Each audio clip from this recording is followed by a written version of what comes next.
வணக்கம். இலங்கை செய்திகளுடன் நான் நிரோஷன். விரிவான செய்திகளுக்கு முன் தலைப்புச் செய்திகள். அமெரிக்கா இலங்கைக்கு விதித்த வரியினை 20% குறைத்ததற்கு இலங்கை அமெரிக்காவுக்கு பல்வேறு சலுகைகளை வழங்கியுள்ளதாக வெளியாகியுள்ள தகவல்கள்.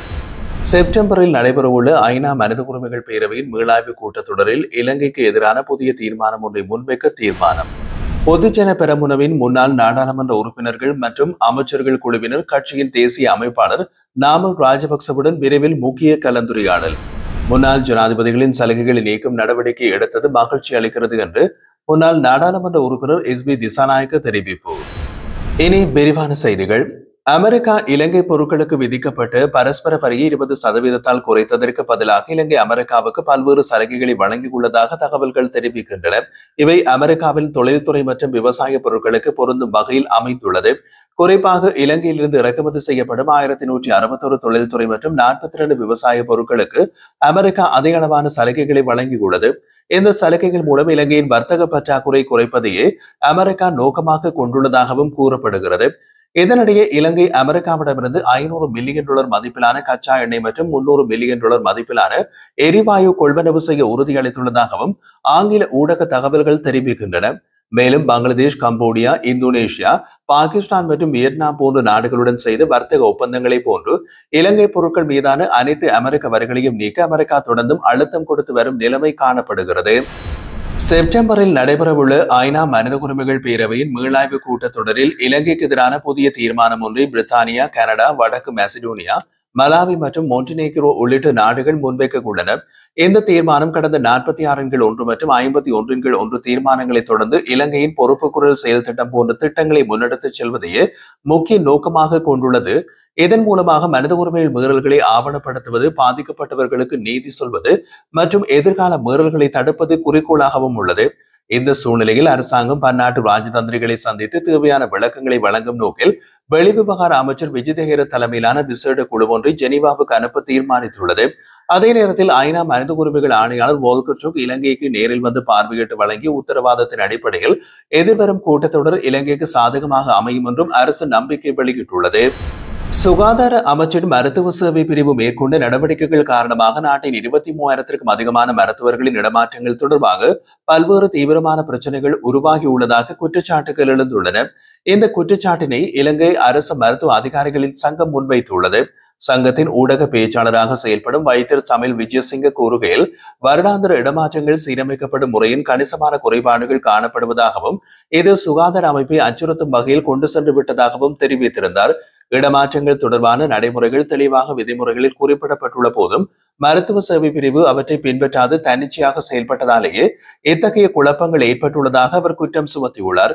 இதன் விளைவாக 23,000 மருத்துவர்களின் இடமாற்றங்களில் சிக்கல்கள் நிலவுவதை தவிர 10,000க்கும் மேற்பட்ட இடமாற்றங்கள் இதுவரை நடைமுறைக்கு வராத நிலைமை தொடர்வதாகவும் அவர் குறிப்பிட்டுள்ளார்.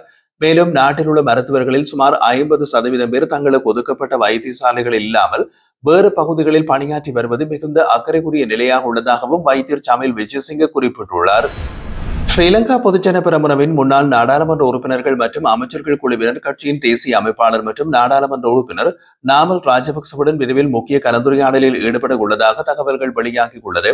இந்த சந்திப்பு நாளைய தினம் நடைபெற உள்ளதாகவும் உறுதி செய்யப்படுகிறது. மொட்டு கட்சியின் முன்னாள் எம்பிக்கள் மற்றும் அமைச்சர்களை பிரதிநிதித்துவப்படுத்தும் 25 பேர் கொண்ட குழு இந்த கூட்டத்தில் பங்கேற்கிறது. இந்த சந்திப்பின் முக்கிய நோக்கம் கட்சியின் எதிர்கால நடவடிக்கைகள் தொடர்பாகவும் ஒன்றுபட்ட அணியை உருவாக்குவது தொடர்பாகவும் ஒரு பொதுவான உடன்பாட்டை உருவாக்குவதாகவும் கூறப்படுகிறது.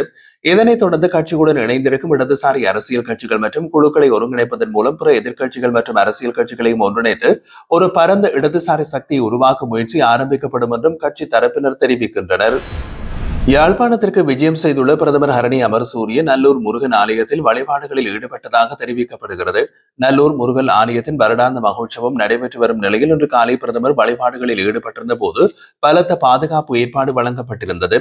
பிரதமரோடு நாடாளுமன்ற உறுப்பினர் இளங்குமரனும் இந்த விஜயத்தில் கலந்து கொண்டிருந்ததோடு இதன்போது பொதுமக்களுடனும் பிரதமர் கலந்துரையாடியிருந்தமை குறிப்பிடத்தக்கது.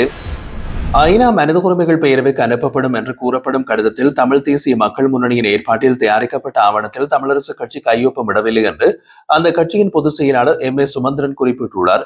யாழ்ப்பாணத்தில் நடைபெற்ற விசேட கலந்துரையாடலுக்கு பின்னர் ஊடகவியலாளர்களிடம் பேசிய அவர், எமக்கு தெரியாமலே தயாரிக்கப்பட்ட ஆவணத்தில் கையொப்பமிட முடியாது.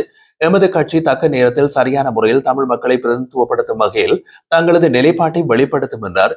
அரசியல் தீர்வு, மாகாண சபை தேர்தல் மற்றும் பயங்கரவாத தடுப்புச் சட்டம் தொடர்பான விவகாரங்களும் ஆலோசிக்கப்பட்டுள்ளதாகவும் சுமந்திரன் குறிப்பிட்டிருந்தார்.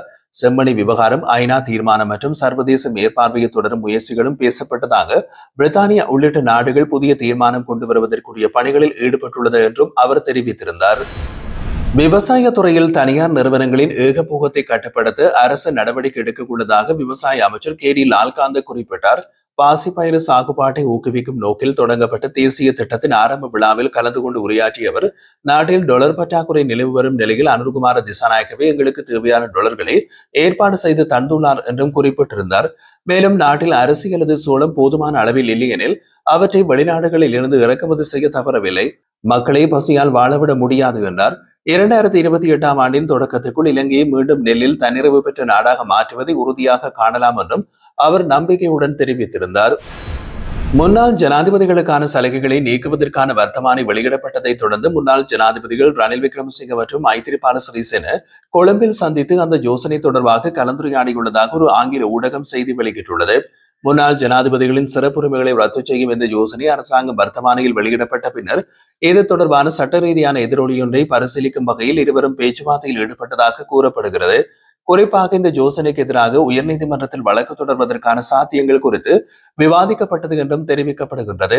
நீதிமன்றத்தில் தாக்கல் செய்யும் சவாலுக்கு தயாராகும் முன்னிலையில் இந்தியா, பாகிஸ்தான், நேபாளம், மாலைத்தீவு மற்றும் பூட்டான் உள்ளிட்ட நாடுகளில் முன்னர் தலைவர்களுக்கு வழங்கப்படும் சலுகைகள் தொடர்பான ஆய்வும் மேற்கொள்ளப்பட்டுள்ளது.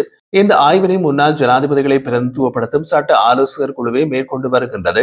கடந்த வியாழக்கிழமை 1986ஆம் ஆண்டின் 4 ஜனாதிபதி உரிமைகள் சட்டத்தை ரத்து செய்யும் வகையில் புதிய சட்ட யோசனை நீதிமன்றம் மற்றும் தேசிய ஒருங்கிணைப்பு அமைச்சகத்தால் வெளியிடப்பட்டது. இந்த வர்த்தமானியின் கீழ் முன்னாள் ஜனாதிபதிகளுக்கான உத்தியோகபூர்வ குடியிருப்பு, செயலக செலவுகள், வாகன வசதிகள் உள்ளிட்ட பல சலுகைகள் அகற்றப்படுகிறது. இந்த யோசனை நாடாளுமன்றத்தில் தற்போது நிறைவேற்றிவிட்டால் தற்போதுள்ள 5 முன்னாள் ஜனாதிபதிகள் மாதம் தோறும் பெறும் 97,500 ரூபாய் ஓய்வூதியத்தை தவிர்த்து மற்ற சகல வசதிகளையும் இழப்பர். கடந்த பொது தேர்தலின் போது தேசிய மக்கள் சக்தி வெளியிடப்பட்ட தேர்தல் அறிக்கையில் முன்னாள் ஜனாதிபதிகளுக்கான சலுகைகளை நீக்குவது ஒரு முக்கிய வாக்குறுதியாக இடம்பெற்றிருந்தமையும் குறிப்பிடத்தக்கது. இதேவேளை முன்னாள் ஜனாதிபதிகள் அரசு அதிகாரத்தை பயன்படுத்தி விரிவான வீட்டு வளாகங்களில் வசித்திருந்த நிலையில் தற்போதைய அரசாங்கம் அந்த சலுகைகளை நீக்கும் நடவடிக்கை எடுத்து வருகின்றவை மகிழ்ச்சி அளிக்கிறது என்று நாடாளுமன்ற உறுப்பினர் எஸ்.பி. திசாநாயக்க குறிப்பிட்டார். ஊடகவிலான சந்திப்பில் பேசிய அவர், முன்னாள் ஜனாதிபதி மஹிந்த ராஜபக்சவிற்கு அரசாங்கத்தால் வழங்கப்பட்ட உத்தியோகபூர்வ இல்லத்தை விட்டு அவர் தனது சொந்த இல்லத்திற்கு செல்ல வேண்டிய நிலைமை ஏற்பட்டுள்ளதாக கூறினார். தொடர்ந்து அவர் கூறுகையில், பிரேமதாசவின் மனைவி ஏற்கனவே வெளியேறி இருக்கலாம் என்று நினைக்கின்றேன். சந்திரிகா பண்டாநாயக்காவின் நிலைமை குறித்து எனக்கு உறுதியாக தெரியாது. எனவே அவர்களும் அரசாங்கத்தால் வழங்கப்பட்ட வீடுகளை விட்டு வெளியேற வேண்டியிருக்கும் என்று குறிப்பிட்டிருந்தார். சுற்றுலா விசாவில் இலங்கைக்கு வருகை தரும் இஸ்ரேலியர்கள் அருகம்பை பகுதியில் சட்டவிரோதமாக வணிக நடவடிக்கைகளில் ஈடுபட்டு வருவதாகவும் உள்ளூர் சுற்றுலாத்துறை இதனால் கடுமையாக பாதித்து வருவதாகவும் அந்த பகுதி வர்த்தகர்கள் குற்றம் சாட்டியுள்ளனர்.